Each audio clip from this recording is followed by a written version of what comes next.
Welcome to the Hot Dish, comfort food for rural America. I'm Heidi Heitkamp. And I'm Joel Heitkamp. Monday was Memorial Day, a day we give thanks to the heroes of this country who dedicate their lives to service.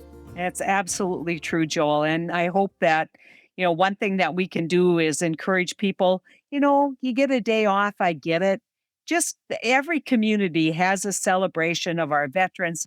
Go out to a cemetery, show your support for those people who are working really hard to make this a special day, but also in memoriam to so many people who have given their lives. And so today, Joel, we're lucky enough to have a few veterans from around the country join the show for this episode. And they're going to discuss what's most affecting them right now and how it affects the rest of us as a result of things happening right now to vets. You bet, Hyde. One of our board members for the One Country Project, former Indiana Senator and member of the Committee on Veterans Affairs, Joe Donnelly, spoke with a panel of 3 veterans based in rural New York. Lieutenant Colonel Coulter, Master Sergeant Morales, and Brigadier General Austin. And I was also truly honored to talk with Bradley Aune, a Marine who works to help veterans readjust to civilian life once they've returned home. Your conversation with Bradley is particularly poignant, Joel. And so we're going to hear from Staff Sergeant Jessica Petrick from North Dakota Army National Guard. And I think these conversations are so important to have to expose people. You and I grew up with veterans in our life. In fact, I think every one of our uncles, with the exception of one, put on the uniform and served their country. And trust me, when you come from a family our size, that is a lot of uncles. And these are amazing veterans and amazing families who have sacrificed. Now let's hear from them.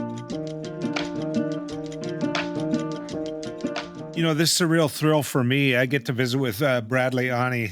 Bradley is a retired military veteran who now, uses that past to work with transitioning service members and homeless veterans, assisting them in overcoming barriers to employment. It's important work. Bradley, a veteran himself, a little bit intimidating, ladies and gentlemen, with what he earned in service to this country. It's a great honor to welcome Bradley to the Hot Dish. Good to have you on, Bradley. Hey, thanks for having me, Joel. I appreciate it. Before we get started, I just want the listeners to know that personal experience. Talk to me about that. Tell people about your services as a veteran. Well, I enlisted in the Marine Corps in 1985. Went through infantry school, went through a bunch of different schools, survival skills training in the jungle and mountaineering schools. I was in combat in the Persian Gulf in 87 with Operation Earnest Will, escorting oil tankers in the Persian Gulf. When I left the Marine Corps after my enlistment, I went back home to Mayville State College, got my degree there. And then while in college, I enlisted in the Army National Guard in North Dakota. Did 18 years with the Army National Guard. And while serving in the Guard, I was deployed to Iraq for 18-month deployment. And I was the first sergeant for that unit when we went to Iraq in 2004 and 5, and I earned the Bronze Star Medal for my leadership of that unit while in Iraq. I told you, ladies and gentlemen, how intimidating it is. Thank you for that service to this country. It just amazes me the price that individuals like yourself pay for all of that. And Bradley, just for the record, I've been on a number of honor flights, and what I've learned on those honor flights with you Marines is not to say you were a Marine. That's right.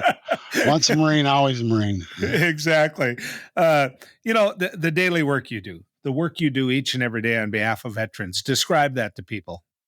Well, I get the opportunity to work with vets. I go into the homeless shelters, different venues where they hang out at the drop-in centers downtown, on the street, wherever the vets are at. We get to go visit with them. They come into my office, and some are homeless, some are transitioning out of the military, some are transitioning from one job to another, some may be laid off or fired. Or just coming out of college or in college. I work with the veteran service groups, our student veterans groups on the campuses locally here. So all shapes and sizes of veterans. So it's a great variety of folks to work with and try to help them get where they want to be. What incredible rewarding work that must be. But you get a chance to sense it and to know it from a firsthand experience. If you could explain that to folks. Meet them where they're at. Some are, at high levels of education and looking for something else, and others, came out of the service and maybe physically or mentally or treated those situations with alcohol or drugs and found themselves in the prison systems or wherever. And we do outreach at the Cass County Jail, the Jamestown Correctional Center. So I meet vets in there and trying to get them out of there. I'm meeting a vet tomorrow that's involved in Veterans Treatment Court up in Grand Forks. So they're working their way out of situations, and we try to get them on the right path, or connect them to resources in the community. And part of that is getting them employed, and then I connect them with people to find them housing and get them where they need to go. Before we get into, the money, what it takes to run a program like this, what it takes to make sure you have the ability to achieve the goals that you just talked about. What I want to visit with you about is how hard is it to get that veteran? I mean, I have so many friends in my life that are the way you just described, but how hard is it to get them to admit that they need that help? Yeah, you got to, like I say, meet them where they're at. Some are to that place already, and are, through other avenues, they've decided, hey, I need to get there, need help. Some are not quite there. I went through my own struggles with PTSD, and I have a degree in psychology, and I, think I have my act together. And I was struggling with PTSD myself to the point where I was like, maybe I need to talk to somebody. And I reached out to the VA myself and end up going through PTSD treatment like 13 years ago, and still go to groups that, maintain my mental health. So, we don't always see it ourselves, and, family members, support systems. Some people don't have support systems, and they find their support in the bottle or in drugs or alcohol, whatever. So, just trying to find a support system. And that can be your local veterans organizations. It could be the VA, the county veteran service officers. It may be whoever that can help you get to the right place and connect to the community. I've had them sitting at my desk and say, you don't need a job. You need to go talk to someone at the VA. So to do that, it takes a commitment. It takes a commitment by the government that, quite frankly, the individuals you're talking to actually served, all of us. Now, the cuts that they're talking about to federal funding for veterans, families, I mean, these have to be devastating for you, Bradley. They are, personally as a veteran, when you look at these cuts that come down the line, they start talking about these programs, the suicide hotline, they're cutting funding to that, are talking about it or have done it, from one day to the next, stuff's being cut or has been cut. Benefits for SNAP programs, Medicaid, Medicare, all these funding sources directly affect veterans as well as everybody else. They talk about federal jobs. All these funding sources typically start at the federal government and whittle themselves down to local entities who get all these housing grants that we get at the local level come from the federal grants. And so then there's no housing. So then they talk about we have homeless vets. Well, it's going to make more homeless vets because there's less grants, less money to house vets. What about North Dakota? Just going through a legislative session, I know that you tracked this quite a bit. Did they come through? Did they understand the need? Did they put their money where their mouth is? I know they did put some money on the table, and that's appreciated. But the federal money is the big money, and that's where the problem comes in, because these the HUD VASH. You have the HUD money, then you have VASH is the veteran side of the vouchers, and that's where all this money gets portioned out, so to speak, for the veteran side. And I'm not an expert in that world at all. I'm more on the employment side of things, but I know it all trickles down, and they start cutting programs when it comes to housing, even like employment programs, money starts to start chipping away down the line, and training programs get cut. And, then it just starts with the whittle away at the opportunities that folks have, and veterans. I know 30% of the federal workforce is veterans. Well, let's talk about the employment side of this, because everywhere I go, people are looking for workers. How do you place the individual that you've met who could use that employment and fit that into the life and what they're going through? I mean, how do you put those two together? Well, like I said, I get all random veterans coming through, and so when they come in, you try to see what their skill set is. And veterans, the military has every occupation in it. So I get someone who might be a purchasing agent in the military. They come in, but they might not have a degree. They might have done this job for 10 years. They might be excellent at it, but they don't have a finance degree. So then it's like, oh, you may have to go to college now, or I can try to talk an employer into maybe taking this person on. But, a lot of times they got to go to school. So then we got to get them in the GI Bill or some type of funding source, the VA voc rehab. But then they have to get a VA disabilities to get that, to go to school and then try to get funding and live while they go to school. So when they start cutting all these benefits, or if they do cut benefits to veterans for housing, or if it takes forever for them to get a service-connected disability, qualify to get benefits for education or to get to a service-connected disability so they qualify for VA voc rehab, it just kind of slows down the whole process and muddies the water for them getting education or credentials to get that good job that they want. The other part, though, that instantly popped into my mind is older than average students. How do you deal with that? Well, I was a 23-year-old Marine vet, and I was an old man at that point, going there and with these kids. And it was a culture shock to walk in there, after being around the world on a ship twice and in combat. And, it was, I luckily had a good mentor. My advisor just happened to be teaching college in Subic Bay, Philippines for the past 10 years. And he took me under his wing and kind of got me, stabilized there.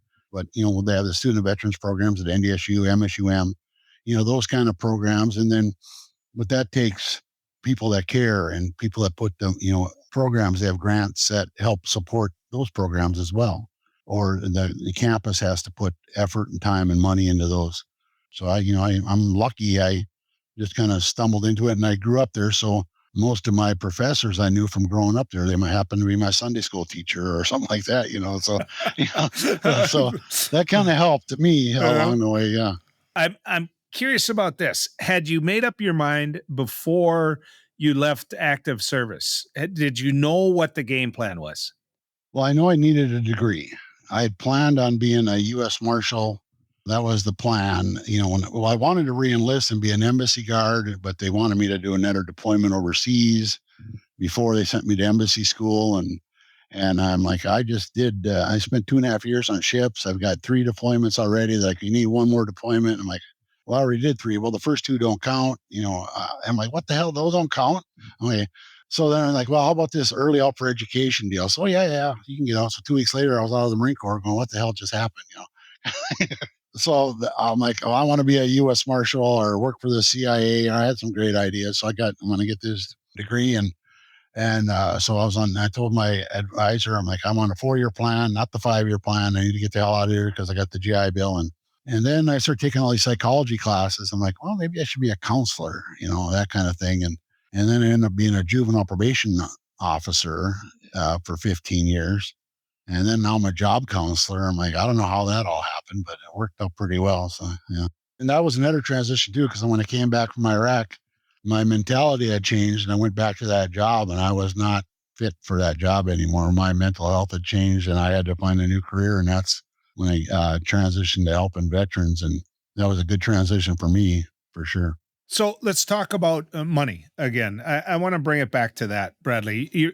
You're sitting there in a position where you're getting the job done. Let's just acknowledge that. There's a need, and you have the ability to have the results, whether or not they have that employment that they're going to succeed at, advance at, all of that. I have no doubt that that's not the problem. The problem is having the money to do it. To just do it. There's a lot of people that are listening to us here on the Hot Dish who are really good at walking up to people like you and thanking you for your service, right? I mean, they are. I'm not trying to diminish that. But the one way they can thank you for your service is to make sure that your program's funded the way it damn well should be. And so I want you to talk to the public about that. Everybody that's listening to you on the Hot Dish. Well, and I do appreciate when people do come up to me and say that, and other veterans do as well. But the contract we all signed, and when you sign a contract with the government, you give up your rights to your constitutional rights. You have the UCMJ, and you become property of the government. And with that contract, that's a lifetime contract with the government. That you have access to the VA for health care. You have access to government programs like the GI Bill, the home loan guarantees, those kind of contract benefits that are given to you for the rest of your life. And so I know we're talking to vets now, they get offended when they hear the government saying, well, don't think we might want to reevaluate the service connected disability stuff. These are entitlements, they're not benefits. No, they're benefits because we signed the contract with you when we were 18 years age. Get frustrated when they start removing rights. When you say, well, the Constitution, this and that. No, we took an oath to the Constitution. We took it seriously. You've been on the honor flights. You see these guys take it seriously. They're 90 years old. They still believe in that oath. And then those guys, I see them when I go to the VA. I get all my health care at the VA, and it's frustrating. I was there for some dental stuff here the other day, and I get my next appointment, and I got to have some reconstructive stuff done on one of my teeth, and I got to wait till September, the next available appointment, because they're down a dentist and they can't get one because of the hiring freeze and the this and that. And You know what makes me the most, Brad? Again, I realize we're going back to the honor fight, and that's an experience I think I can bring to it that would relate to some of what you went through. But the people that do this, the people that are working at the VA, they're working in fear. I mean, they really are right now. They're sitting there wondering if they're going to have a job tomorrow, if they're going to get cut. They look around at each other and say, "Well, which one of us is more valuable? Which one of us costs more?" I mean, nobody should have to go to work every day that way. oh, I know, I know for a fact. I have friends, I have former clients who have been let go from the VA for no reason other than they were on probation. And probation, and a lot of people are not aware that every employee starts the federal government on probation. That's just a thing. It's up to a year. And sometimes when they get promoted, you could be the best in that position. If you get promoted to a supervisory position, you're now on probation for that position. So when they go in and say a blank swipe and say, if you're on probation, you're basically fired. Probation is not a bad thing at the VA. It's a structural thing. It's a procedural thing. And so that kind of clean sweep kind of, then they're like, oh, we shouldn't have let all those people go. Then they try to hire them back. That kind of whiplash kind of craziness that is affecting people's lives. It's affecting veterans' health care. It's affecting veterans' benefits. It's scary, really. Bradley, every day you get up and you make a difference in veterans' lives, and you've got that experience. I hope that the hot dish helps you here in terms of getting word out, because it isn't just your state, but it's a lot of states that are listening to you. What would be your advice to that veteran that's struggling with some of those same issues that you are? I would just, tell them to advocate for themselves, advocate for all veterans, for all people anyway, and talk to your county veteran service officer, no matter what county you're in America. Talk to your local VA folks, try to support them. Talk to your politicians, let them know what you really feel, and just talk to your local leaders, and rally the troops, those veterans. If you get a room full of veterans, people will listen. I would say thanks for your service because you've earned it. But I will tell you this, the one thing I've learned many walks through my life is don't piss with a Marine. I've learned that big time. Thanks for giving us the time today, Bradley. Appreciate it. I appreciate you, Joel. Thank you.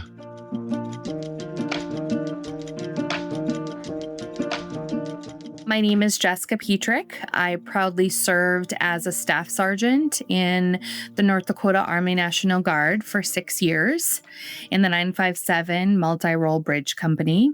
That included a deployment to Iraq in support of Operation Iraqi Freedom from early 2003 until about mid-2004.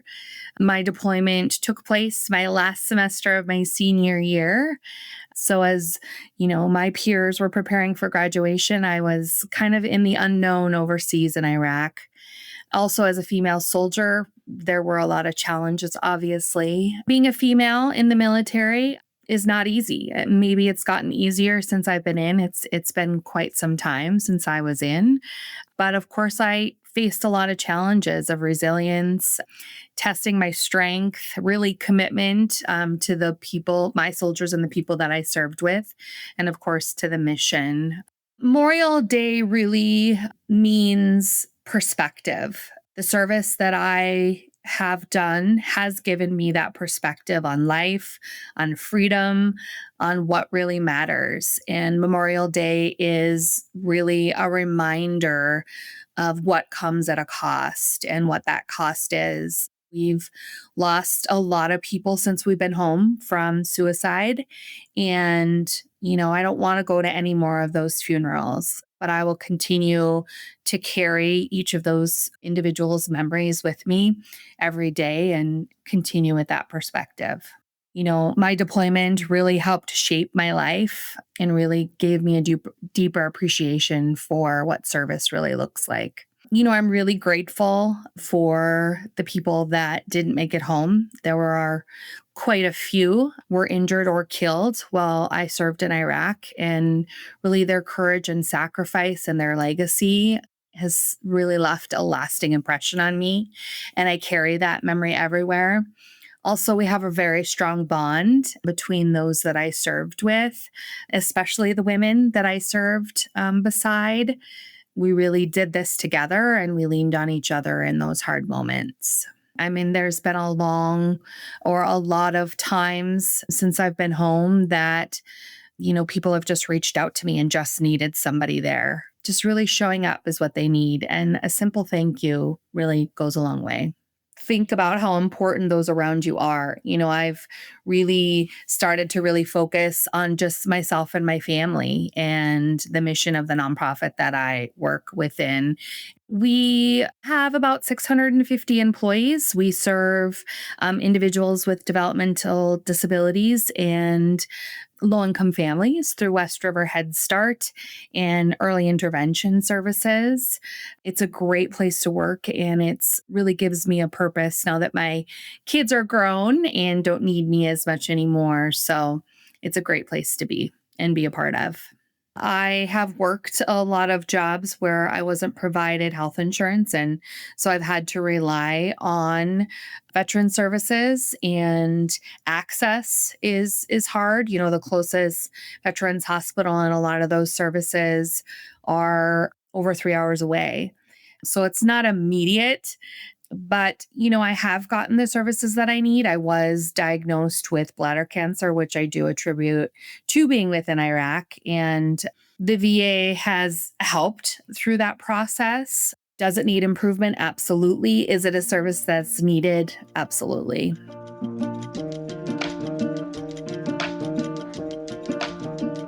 Hello, everybody. I'm Joe Donnelly, former U.S. Senator from Indiana and a One Country Project board member. Today, I'm speaking with 3 retired military veterans. They have served our country so extraordinarily well. And we want to talk about the issues they're facing right now with veterans care and with veterans issues. Talking with me today, I have retired Brigadier General Art Austin, retired Master Sergeant Francisco Frank Morales, and retired Lieutenant Colonel Sean Coulter. A quick rundown: Lieutenant Colonel Coulter served honorably for 23 years with assignments in many, many places, including Iraq, and was a senior advisor to the Afghan Army. Former professor of military science at St. Bonaventure in Olean, New York. Master Sergeant Morales is currently the director of the militarily assigned student program at St. Bonaventure University. He was awarded the Silver Star Medal, which was bestowed for his heroic actions on August 26, 2006, when Morales' unit was ambushed by 60 Taliban. He was inducted in 2024 by State Senator George Borrello in the Senate Veteran Hall of Fame. Brigadier General Austin served in the Army from 1977 to 2014. He served during the Cuba refugee crisis, Operation Desert Shield and Desert Storm, Guantanamo Bay, Cuba for Operation Enduring Freedom, and for Operation Iraqi Freedom.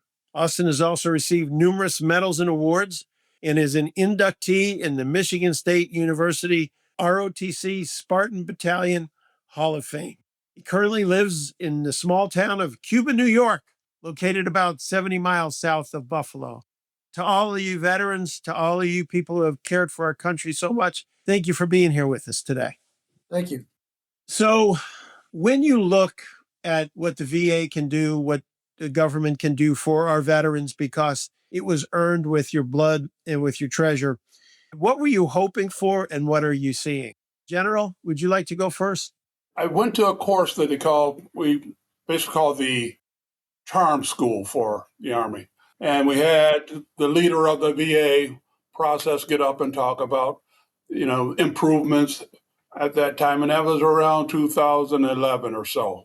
So I had the concept and idea that, once I get out, I'm going to make sure that I get into the process to see what is actually being done versus what I've heard. And I had heard a lot of issues as far as patient care, availability, and those kind of things.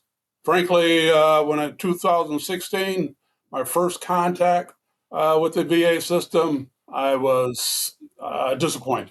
I've spent a lot of time following that, trying to figure out what right looks like, right folks, and that kind of thing. I'm glad to say that there has been improvements from that time, but it's a journey. It's a journey. Master Sergeant?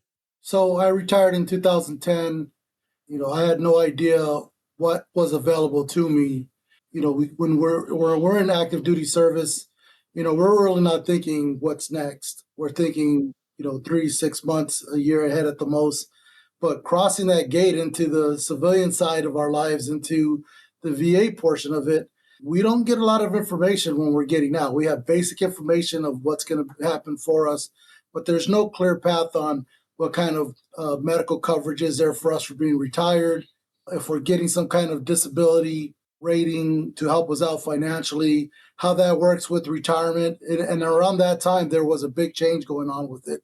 So there was a lot of unknowns, especially when, I was 38 years old, retiring from 20 years of active duty service, married, 3 kids.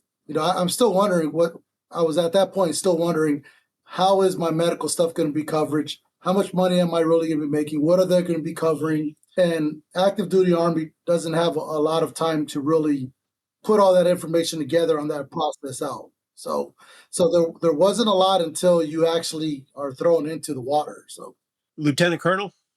Yeah, a slightly different take, I think. Rookie retiree, 2023 or 2021, I got out, so I was a little later than these guys. And a lot of changes on the Army side of the house as far as how they handled the retirement process and educating people as they're transitioning from the military. Had the benefit of a very good transition class based out of Carlisle Barracks down in Pennsylvania. Learned how to spell VA, so big success for them on their part, I guess. But having 10 fingers, 10 toes, didn't think a whole lot about medical care. But another big benefit I had is guys like Frank, guys like General Austin, kind of showing me the way as I got out. And kind of looking back to how we all operate in the military, military, it's a bureaucracy like anything else. I mean, no one does anything alone in the military. You rely on trusted advisors, your battle buddies, people to your left and right who've gone before you. And for me, that's how the system has worked. These guys helped lead the way, showed me, to go left when I should be going right, and connected me with the right people in the process. And I've had a very good experience up to this point between the VA disability and the healthcare. So in effect, you learn as you go, as you need something. Yeah, and I never asked really the VA. I'd always talk to these guys, or there's a couple other folks in the area who have helped me out. Now they're helping my wife out as she goes through the VA for disability process. Is Buffalo the primary VA center for some of you? Yeah, it's a main host. I think Bath has another site, right? Yes. Okay, but mainly Buffalo. One of the challenges, I live in South Bend, Indiana. One of the challenges we had was we have a significant amount of veterans, and for most any care of significance, we had to travel about 2.5 hours to Fort Wayne. We were fortunate that we were able to finally get a VA health center in the South Bend area to take care of most everything except for the hospital related type things. So the goal, I think, for the VA has been, how do we make it available to folks in rural areas, and what other ways can we extend care in rural areas? So as far as care in rural areas, as I mentioned, my wife is going through the VA disability process. She was a veteran, got out after 8 years, didn't do anything VA related, until just last year. one of the biggest issues I did have when I went through the process, I traveled 3 hours to Cleveland for a PTSD checkup or something like that. A lot of trips over Buffalo for very routine things that we could get done in the local area. Now, my wife, she just got a letter from the VA, and they've got another subcontractor that they're working for them, that her appointment's right here in Olean. So I think the message is getting out. Plenty of doctors here. There's no reason why the VA couldn't subcontract through them to do the CMP checks, or what are they called? Yes. So looks like they're the silver lining to some of the work that you've been doing. Is it pretty important to be able to get it right there locally when you can? With a city like Buffalo, especially from November to April, 8 feet of snow in Buffalo, I'm not going. So Right. Your town's about what, 70 miles away from Buffalo? It's 70 miles away, but it still takes an hour and 40 minutes to get there. So what do you think is the best way as our service members are heading toward retirement or heading toward getting out? How do we get the word out, the services that are available, you think, from the VA? I think it starts with Big Army. Before you leave the active service, they need to have the right folks with the right message taking care of the soldiers before you leave. Because once you get here, the biggest problem that I face with the VA is they have civilians, great hearts, they are dedicated to duty. However, they don't know who they're dealing with. They don't speak Army speak. They don't understand the service behind it. And I would say that was my biggest issue. That's what I faced in 2016. And in our area here, so we do have a VA clinic, but there wasn't a lot of information that you could actually go to the clinic and apply to get into the VA through the clinic itself. We're supposed to use like the American Legions. Programs like that are supposed to be out there to help veterans get into the system. But the issue with that is a lot of veterans won't go to the American Legions because there's a big stigma that the Legions are just bars. And nowadays, a lot of vets don't want to go to the bars, the smoking areas. And, we need a different type of building in our area that says, hey, come here and we'll help you get to what you need. And yes, it should be like a bigger version of a clinic here compared to the hospital, where there's just not enough information of us to be able to go into the clinic and register. Because we were sending guys to Buffalo all the way up until about 4 years ago, until we found out you can actually do some stuff at the clinic, but you don't know until you kind of stumble into it. So Yeah. Right. So do you have is there a county VA officer who kind of tracks everything for all of you? There's a county VA officer, and then we have a state one as well, but they're not always as easy accessible to be part of. And then also you have to make an appointment. So there's only one or two people there, and veterans don't want to go somewhere and find out, well, I can't see you because you need to make an appointment. So that's another deterrence when that veteran probably took the day off to go there and just let it know, because our VA representative is not out in the community letting people know, hey, come and see me so I can help you, so I can provide these services for you. You know what I think has been interesting is my general impression is that the vets, they like the VA, that they like the people there who they know are trying to take good care of their veterans and care about the mission. And so I've often thought it would be great if the American people understood that, they're not perfect, but the veterans really do, like you said, General, they don't speak the exact language, but they speak it a lot closer than most everybody else.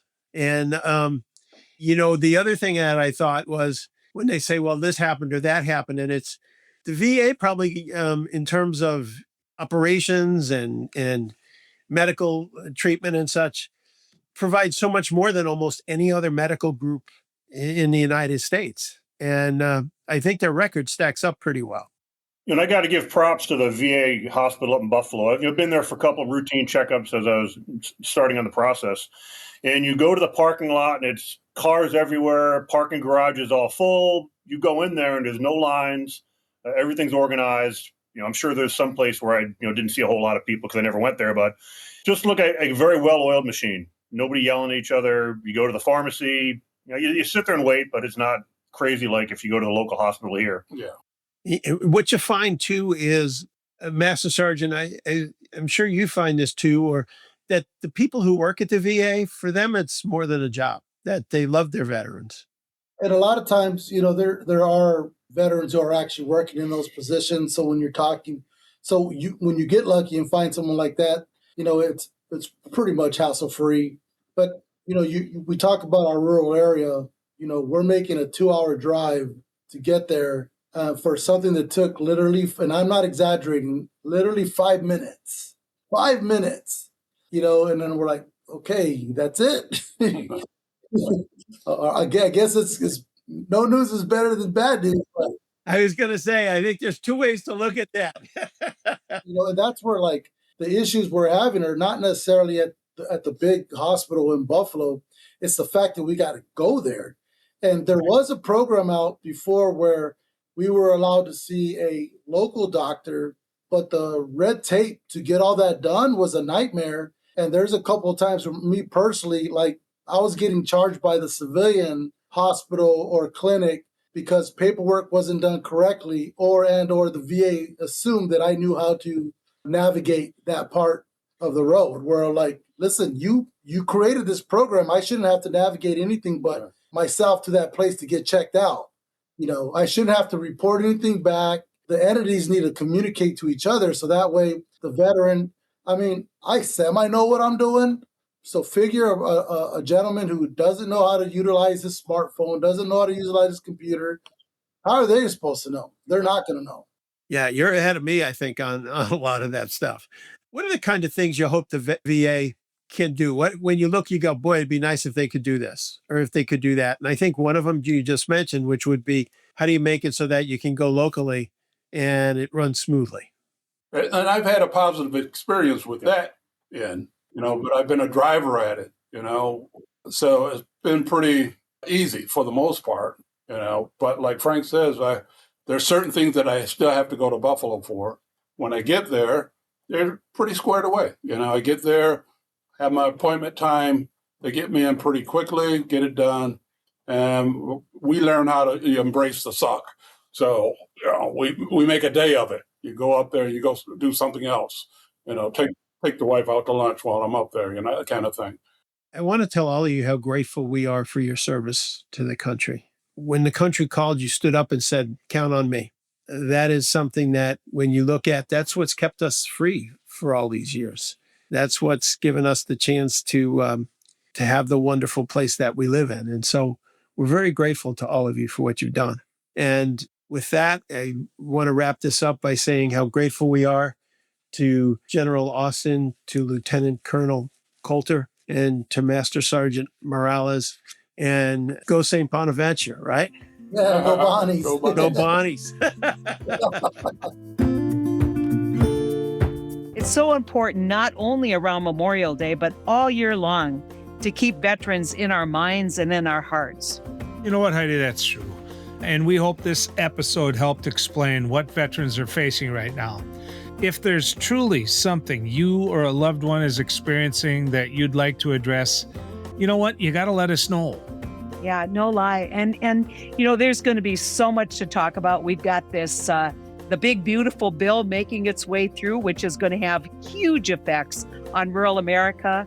The retreating of this administration from deploying FEMA to help people who get hit with really devastating hurricanes and devastating tornadoes. There's just a lot going on and a lot to talk about. But, it's one thing for Joel and I to tell the stories, but it really is important. If you have a story to tell, you should reach out. And so I'm hoping you can email us your stories and your thoughts. Our email address is podcast@onecountryproject.org. Please also reach out on Blue Sky and Substack. I want to thank you for joining us on The Hot Dish, which is brought to you by One Country Project, making sure the voices of the rest of us are heard in Washington. Learn more at onecountryproject.org. We'll be back in 2 weeks with more Hot Dish, comfort food for rural America.